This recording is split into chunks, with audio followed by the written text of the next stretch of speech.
Compañero presidente,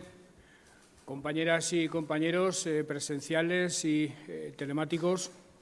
en primer lugar, muchas gracias, Darío, muchas gracias, Alfonso, muchas gracias a todos los compañeros y compañeras que en los últimos días me han hecho manifestaciones de solidaridad, de apoyo y de afecto. Por mi parte,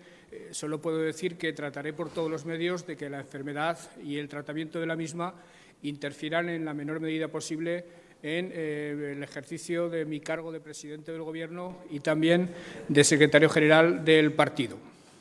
Quiero a continuación tener un recuerdo emocionado para los más de 3.000 aragoneses que han perdido la vida como consecuencia de la COVID.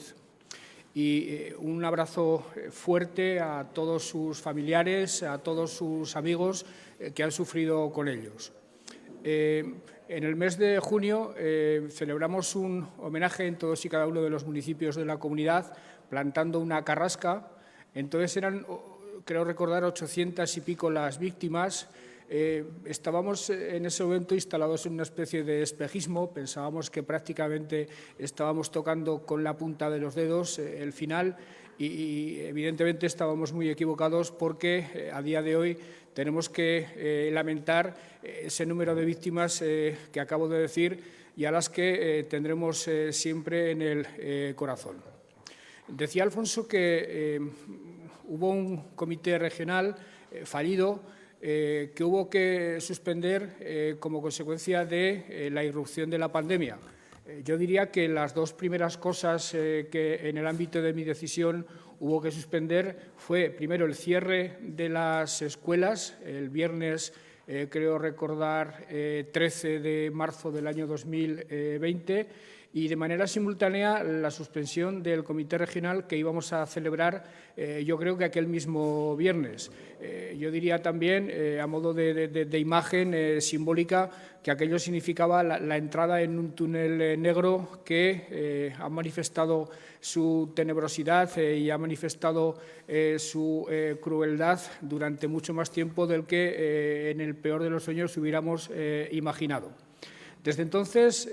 la vida ha cambiado desde muchos puntos de vista. Muchas de las certezas, muchas de las seguridades que teníamos en el mundo en el que vivíamos, en la ciencia, en la vida, la muerte, muchas de nuestras certezas han sido puestas en entredicho por una pandemia que creíamos que era una cuestión del siglo XIV y que jamás tendríamos que vivir. Lo cierto es que, a pesar de los increíbles avances de la ciencia, de la medicina, la hemos vivido. Es una consecuencia también de la era de la globalización en la que estamos inmersos, y algo tendremos que aprender de los meses, de las semanas que hemos pasado, porque ya sabemos que esto, que pensábamos que jamás ocurriría, es algo que perfectamente puede ocurrir. El mundo ha cambiado de arriba abajo, han cambiado muchas de nuestras percepciones, muchas de nuestras sensaciones. También ha cambiado en el ámbito de la política internacional. En muchos casos,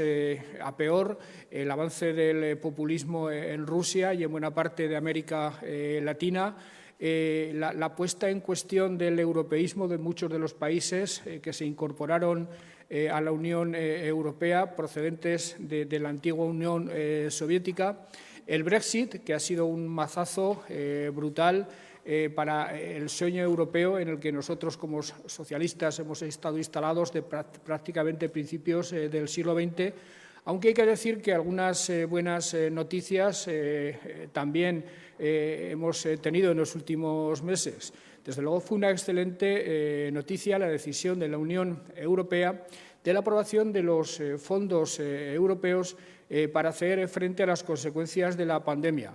Seguramente cabe calificarlo de acontecimiento histórico porque en buena medida es la recuperación del espíritu fundacional de la Unión Europea. Y creo que nunca será suficiente recordar que la comisaria que impulsó esa decisión, la presidenta de la Comisión que impulsó esa decisión, la alemana Ursula von der Leyen, es una mujer que pertenece a la familia conservadora liberal europea, que fue elegida por los socialistas, por los liberales y por los conservadores liberales europeos, y que este fondo en concreto, esta decisión histórica, este viraje respecto a la trayectoria inmediatamente anterior de la Unión Europea, ha sido promovido, ha sido impulsado por esa gobernanza de la tríada liberal, socialdemócrata, conservadora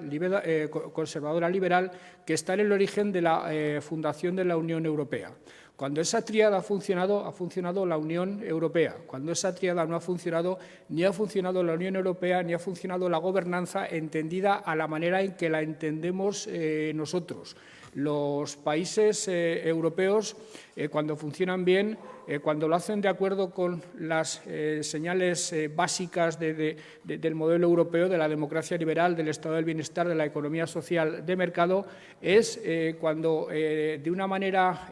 tácita, de una manera más o menos explícita, se apoyan en ese gran consenso de las tres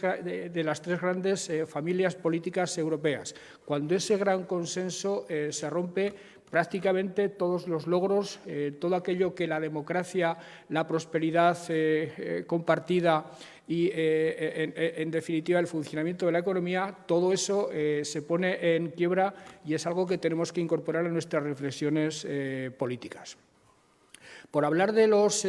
acontecimientos más recientes, es inevitable empezar por hacerlo respecto a las elecciones habidas en Cataluña hace justamente una semana. Esas elecciones, en mi opinión, solo han arrojado una buena noticia, una excelente noticia. El triunfo sin paliativos del PSC, el triunfo sin paliativos de Salvador Illa, un candidato templado,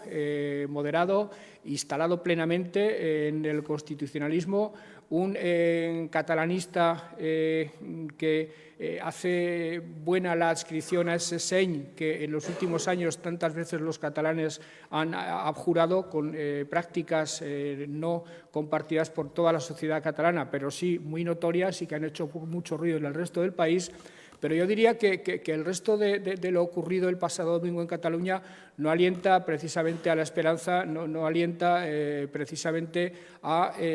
pensar que la situación de Cataluña, que determina absolutamente la política española, esté en trance de encontrar vías de solución. Desde luego es difícil percibir en los hipotéticos gobiernos que se pueden formar en Cataluña una señal de esperanza para el resto de España, y estoy seguro que tampoco la perciben, me refiero a la señal de esperanza, la mitad de la sociedad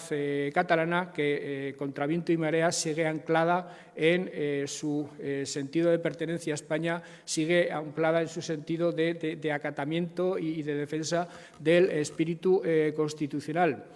Se dice que es mejor que Esquerra se haya impuesto a los independentistas de la derecha. Yo sobre eso también tengo mis dudas. Hay que recordar que en el momento en el que Puigdemont pudo optar entre convocar elecciones o la declaración unilateral de independencia, Puigdemont estaba por convocar elecciones y fue Esquerra Republicana de Cataluña quien forzó la declaración unilateral de independencia. Y por hablar de política estrictamente aragonesa, y lo digo delante de quien era en ese momento concejala de Cultura,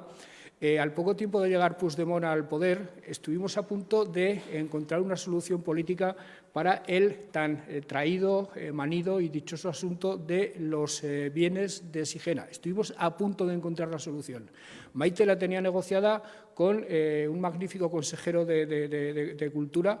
Santi Vila. Yo la tenía ratificada por el presidente entonces de la Generalitat, Carles Puigdemont, y fue en el último momento Esquerra Republicana de Cataluña quien hizo saltar por los aires el acuerdo, diciéndole a Puigdemont que si iban adelante con ese acuerdo ellos pondrían en riesgo la propia supervivencia del Gobierno de Cataluña. Por tanto, quienes vienen a decir que es más positivo, que sirve de más alivio un gobierno de Esquerra que un gobierno de Junts per Cat, yo al menos lo escucharé con respeto, pero desde luego con mucho escepticismo y con muy poca confianza por mi parte en que eso tenga una traslación real a la búsqueda o al hallazgo de soluciones en el problema catalán. Por lo que se refiere a España, que evidentemente su transcurso político está muy determinado por muchas cosas, entre otras por Cataluña y en los últimos meses de arriba abajo por la pandemia, que es lo que ha centrado todas las energías, todas las prioridades de las actuaciones del Gobierno. Les decía el otro día al compañero secretario general, a Pedro Sánchez, en el Comité Federal, que yo estoy muy satisfecho y muy identificado con él, tanto como secretario general como presidente del Gobierno de España, primero por la defensa que está haciendo sin tapujos, sin reticencias, de la Constitución, de su espíritu y de su letra, con un socio que hay que adjudicarle por lo menos la etiqueta de incómodo para desarrollar políticas y afirmaciones de esta naturaleza. Les decía al compañero Pedro Sánchez que ha sido capaz de tejer y de empezar a aplicar un presupuesto que desde el punto de vista de los principios socialdemócratas es absolutamente intachable. Por cierto, un presupuesto muy ajustado a las necesidades de la recuperación, que en este momento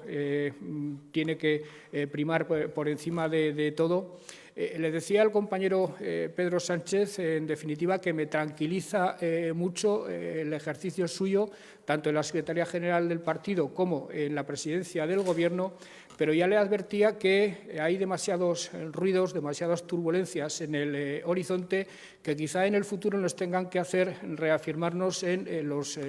viejos principios que han inspirado a nuestro partido desde siempre. Me ha vuelto a tranquilizar mucho su afirmación de ayer,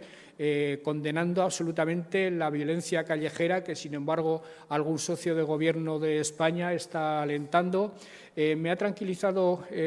mucho su defensa de la democracia española. Es absolutamente inaudito que alguien desde el Gobierno de España descalifica a la democracia española fuera de España, cuando está absolutamente acreditado por los indicadores más exigentes que la nuestra es una de las democracias de más calidad de Europa. Y en ese sentido me resulta muy reconfortante que tanto el presidente del Gobierno como distintos ministros socialistas del mismo no hayan dejado lugar de dudas de cuál es nuestra posición como Gobierno y como partido. Ahora bien, creo que vienen curvas, lo digo sinceramente, no solo por esas turbulencias que se adivinan en el seno del Gobierno, sino también porque hasta que surtan efecto los fondos europeos, hasta que surtan efecto las medidas de recuperación económica, vamos a pasar por momentos complicados. Cuando termine la política de los ERTE, previsiblemente engrosarán las filas del paro. Estamos viendo brotes e irrupciones de violencia callejera que ahora se enganchan al rapero ese de cuyo nombre no quiero acordarme, pero que en los próximos meses se engancharán a cualquier otra circunstancia para incendiar la calle. Y el Partido Socialista, como siempre, está llamado a ser el elemento que insufle al país dosis de tranquilidad, dosis de sentido común, el elemento que, en definitiva, dote a la gobernación de España de la necesaria centralidad. Y en ese sentido, de decir que me alegro mucho, me alegro sinceramente de que en este momento el compañero Pedro Sánchez esté retomando las conversaciones con el líder de la oposición, con Pablo Casado, para la renovación de las instituciones, que será una señal hacia el exterior, en este momento en el que otros están ensuciando la imagen de España en el exterior, que será una señal hacia el exterior, me refiero a los acuerdos entre el Partido Socialista y el Partido Popular, francamente tranquilizadora, y que estoy absolutamente convencido de que nuestros socios europeos agradecerán. Por lo que se refiere a la Comunidad Autónoma de Aragón, este año, querido Alfonso, ha transcurrido entero y verdadero ocupando gran parte de nuestras energías, ocupando gran parte de nuestras capacidades intelectuales e incluso físicas con el combate contra la pandemia. Buena parte de ese trecho de tiempo del combate contra la pandemia lo hemos tenido que afrontar las comunidades autónomas asumiendo toda la responsabilidad de la misma. Es algo, por otra parte, que yo no deploro. Al fin y al cabo, el Estatuto de Autonomía prevé que las competencias de sanidad son nuestras y nosotros hemos aceptado nuestra responsabilidad sin ningún tipo de reticencia y, además, lo hemos hecho sobre dos premisas básicas. Una, desde el principio dijimos que no escatimaríamos recursos materiales para hacer frente a la COVID y lo hemos demostrado desde el principio. Por primera vez hemos incurrido a veces hasta en la irresponsabilidad fiscal, porque entendíamos que por encima de todo había que invertir, había que hacer los gastos necesarios para tener incluso hospitales de campaña por si se desbordaba la hospitalización ordinaria, para tener materiales comprándolos a través de los empresarios en China o en los países más alejados y a veces a precios absolutamente abusivos. Insisto, no hemos escatimado recursos y tampoco nos ha temblado el pulso para tomar medidas por duras que éstas fueran. Hemos incluso sido la única comunidad autónoma, las únicas cortes,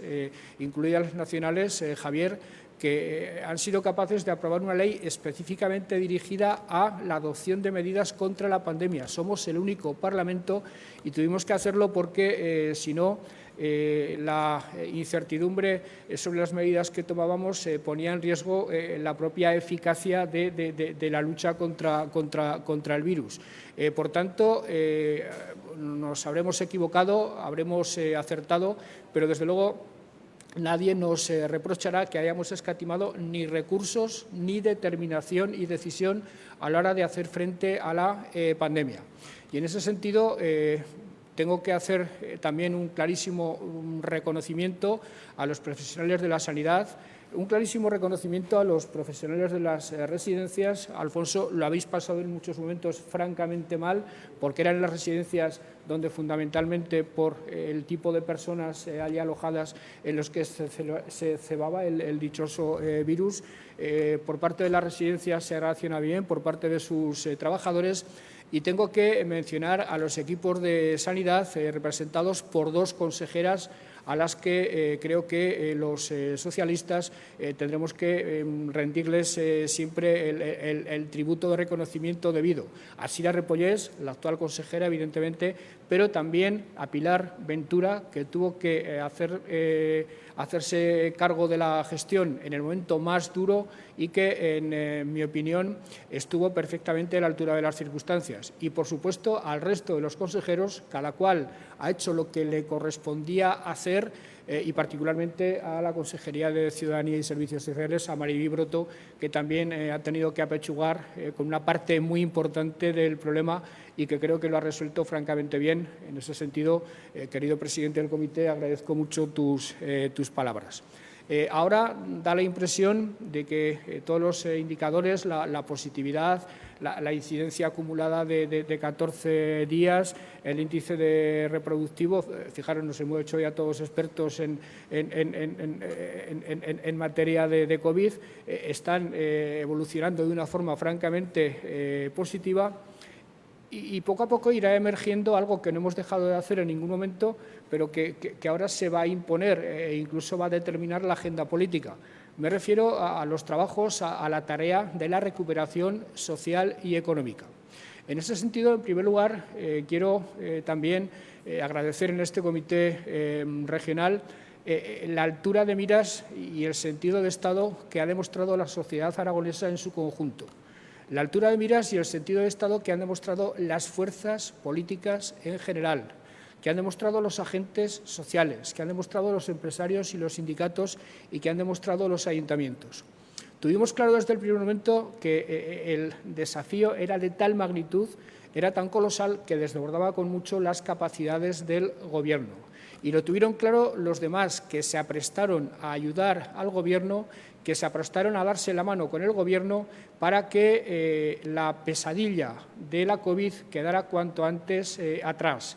Merced a eso, creo que se ha sido más eficaz en la batalla sanitaria y, sobre todo, merced a eso, contamos con, desde junio del año 2020, contamos con un instrumento formidable que es la Estrategia Aragonesa de Recuperación Social y Económica, que suscribimos 7 de las 8 fuerzas políticas del Parlamento, todas menos Vox, que suscribieron los 4 agentes sociales, COE, CEPIME, UGT y Comisiones Obreras, y que suscribió la FAN representando a los ayuntamientos. Esa, queridas amigas, queridos amigos, compañeras y compañeros, es el marco del entendimiento, esa es la hoja de ruta, ese es el instrumento que nos va a servir, si somos capaces de mantener esa unidad de acción, para superar la crisis, para salvar este bache antes que otras comunidades autónomas y de manera más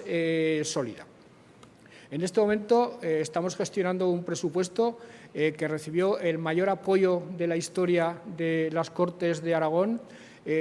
Lo aprobamos 6 de los 8 grupos políticos representados, los 4 grupos del Gobierno y 2 grupos de la oposición, Izquierda Unida y Ciudadanos, y eso le da una fortaleza formidable a ese presupuesto para convertirlo no solo desde el punto de vista económico, sino también desde el punto de vista político y moral en un instrumento, en una herramienta muy importante para hacer frente a la recuperación. En este momento,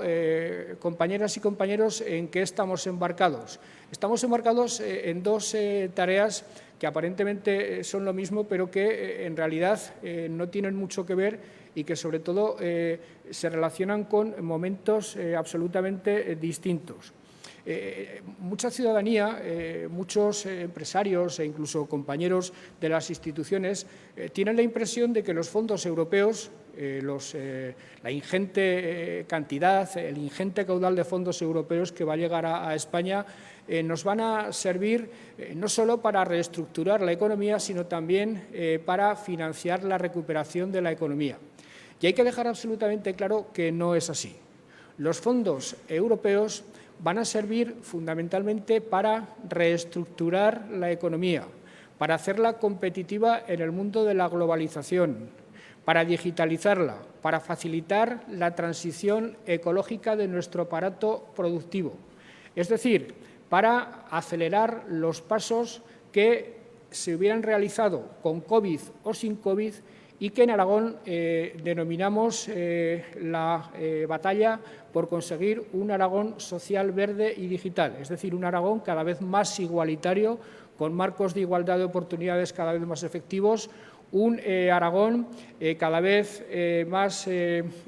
combativo frente al cambio climático y cada vez más implicado en la adaptación de todo nuestro aparato productivo a los parámetros de la sostenibilidad, y un Aragón cada vez más digital, que viene a ser, en cierto modo, una manera de decir un Aragón cada vez más implicado, cada vez más concernido por los instrumentos, por los conceptos que exige la economía mundial para ser competitivo en la misma.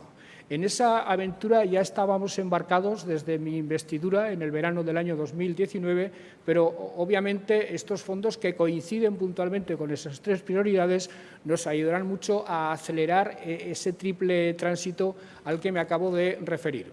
Pero, entre tanto, compañeras y compañeros, tenemos un problema serio en el seno de nuestra sociedad, consistente en un paro que creo que es el 20 o el 25% superior al que teníamos hace un año, una serie de sectores de nuestra economía, los más damnificados, los más afectados por el impacto de las restricciones de movilidad, de horarios y de uso de espacios. Me refiero a la hostelería, me refiero al turismo, me refiero a la cultura, me refiero a los balnearios, me refiero específicamente, por el momento concreto en el que ha ocurrido, a todo lo que tiene que ver con la economía de la nieve en el Pirineo y en la serranía de Teruel. Sectores parados, gentes de ERTES, a los que los fondos europeos no les van a solucionar su problema. Insisto, tengamos claro que los fondos europeos son para otra cosa. Lo primero que tenemos por delante es acometer la recuperación de la economía, intentar por todos los medios que la gente vuelva a trabajar, salvar los servicios públicos, que han demostrado solvencia, que han demostrado resiliencia, pero que han quedado en algunos casos maltrechos por el ataque inmisericordia del virus, pero sobre todo tenemos que salvar a esos sectores, a esos eslabones más débiles de la cadena que se tendrán que incorporar, y esa es nuestra responsabilidad y nuestra obligación a la senda del crecimiento que espero que se produzca este año. Aragón tiene una estructura económica, desde mi punto de vista, envidiable. Una estructura económica diversificada con un peso importante de la industria, más del 20% del PIB, con un peso muy importante de la agroalimentación, de la logística, de las renovables, de la automoción. Ahora se está incorporando, por cierto, y estoy seguro que emergerá como sector estratégico importante, el sector de la industria farmacéutica y médica. Pero hay otra parte de la economía, la de la hostelería, la del turismo, la de la cultura, que tenemos por todos los medios que salvar para que se incorpore a la senda del crecimiento de los sectores potentes y para que de ninguna manera nadie se quede atrás. En ese sentido, creo que será importante que el Gobierno de España se implique en mayor medida. Son necesarias ayudas directas, son necesarias ayudas y estímulos fiscales que solo el Gobierno de España puede proporcionar, pero desde luego nunca ha sido nuestra vocación y nuestra predisposición la de escurrir el bulto. Siempre hemos apechugado con nuestras obligaciones, siempre hemos asumido nuestra responsabilidad. De acuerdo con los compañeros presidentes de las comarcas del Pirineo y de Gúdar-Jabalambre, y a petición de ellos, lanzamos un plan de empleo, el plan Remonta, para los más damnificados por el cierre de las estaciones. Un plan de empleo que he de decir que es pionero y singular en España. En ningún sitio se ha adoptado una medida de esta naturaleza, pero soy perfectamente consciente de que hay que tomar más medidas, de que tenemos que ser más ambiciosos, no solo con los sectores que acabo de decir, sino todos. Nadie se puede quedar fuera. A veces se habla solo de hostelería y turismo, pero hay otros sectores a los que también nos tenemos que dirigir, el sector del transporte y otros muchos que seguramente sin hacer ruido, pero en silencio están sufriendo también las consecuencias de las restricciones de la movilidad y de los horarios. Y en ese sentido quiero decir que están muy avanzadas, yo diría que casi concluidas, unas conversaciones entre el Gobierno de Aragón y las 3 diputaciones provinciales y también de la Federación Aragonesa de Municipios y Provincias para que cuanto antes podamos salir ofreciéndoles a estos sectores ayudas directas para su recuperación, para amortiguar en la medida posible el impacto que los cierres han tenido sobre sus economías y para que puedan iniciar su recuperación. Estoy seguro que no cubriremos las expectativas de los damnificados, pero lo que sí os puedo asegurar, compañeras y compañeros, que el esfuerzo va a ser muy importante por parte de todas las instituciones y que además lo estamos haciendo hablando con los sectores afectados. No queremos imponer una determinada panoplia de ayudas, queremos negociarlas con ellos y, desde luego, lo vamos a hacer de la manera más rápida posible porque el problema existe, el problema es serio y cuanto antes vean la luz de las ayudas los sectores damnificados, mucho mejor. Y, por último, compañeras y compañeros, permitidme que hable del partido. El partido está en vísperas de celebrar su 40º congreso. El compañero Pedro Sánchez ya ha anunciado que se celebrará a mitad de octubre y, como es tradición en el Partido Socialista Obrero Español, después en cascada vendrá el Congreso Regional, los congresos provinciales, la renovación de las ejecutivas locales, etcétera, etcétera. En este momento el Partido Socialista, tanto en España como en Aragón, llega a su momento congresual en una situación, por una parte, muy satisfactoria, pero por otra, muy cargada de responsabilidad. En este momento, tanto en España como en Aragón, compañeras y compañeros, el Partido Socialista es la clave de bóveda de la gobernanza de este país. En este momento, tanto en España como en Aragón, orientar el futuro de una manera exitosa, gobernando desde la centralidad y con grandes acuerdos, es algo que solo puede hacer el Partido Socialista en España y el Partido Socialista en Aragón. La unidad impera absolutamente. las relaciones internas están caracterizadas por la camaradería, por la hermandad, que es lo que siempre ha sido, excepto en algunos momentos que cuanto antes dejemos atrás, mucho mejor. Es posible que se den oportunidades para los debates. A mí se me ocurre que en un momento determinado nuestro partido y todos los demás tendrán que afrontar el debate de cómo se acompasa el modelo de organización interna con el modelo político que se defiende para la organización de la sociedad, cómo se implanta en los partidos políticos el sistema de democracia liberal que defendemos para nuestros países. Creo que tenemos que empezar a vacunarnos de determinadas contaminaciones o de determinados contagios que hemos sufrido de otras izquierdas, por llamarlo de alguna manera. Tenemos que empezar a desdeñar, desde el punto de vista ideológico, esa especie de ecuación que se produce entre izquierda y descentralización, esa especie de que el eje entre izquierda y derecha en relación con descentralización o centralización se establezca asignando a la izquierda y al pensamiento progresista la descentralización sin mesura y tildando de conservadora y de derechas la centralización.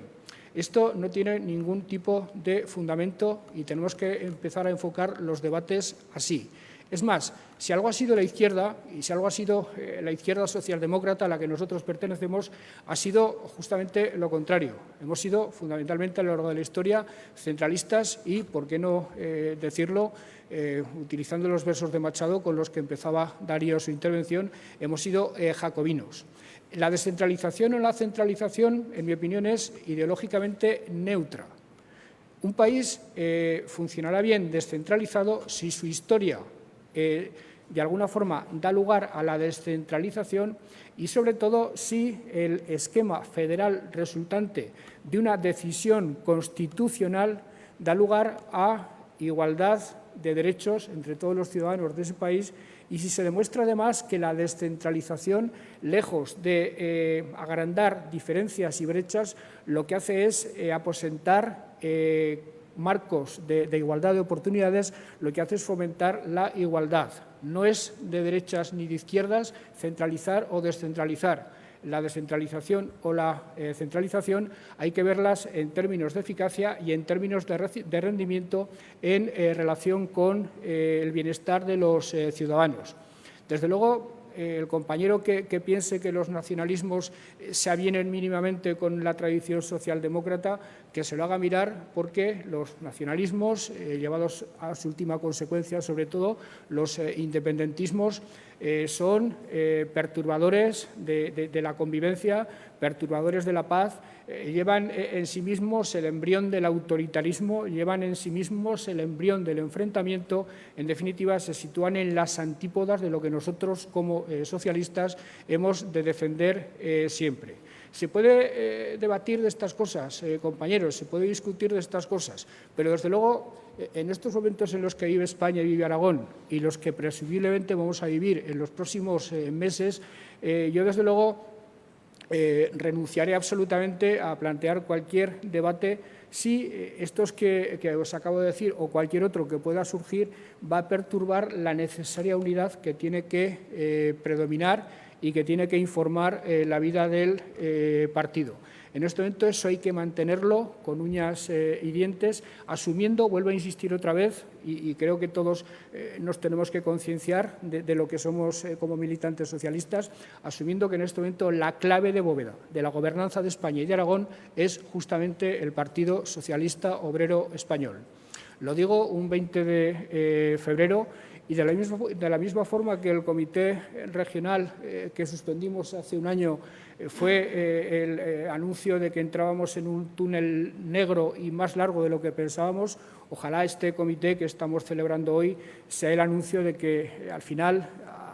del túnel se empieza a ver la luz, sea el anuncio de que el próximo comité lo celebremos en absoluta normalidad, con la presencialidad de todos los compañeros y, por fin, hagamos algo que hace mucho tiempo que queremos hacer, que es abrazarnos, darnos la mano y mirarnos a los ojos sin mascarillas interpuestas. Muchas gracias.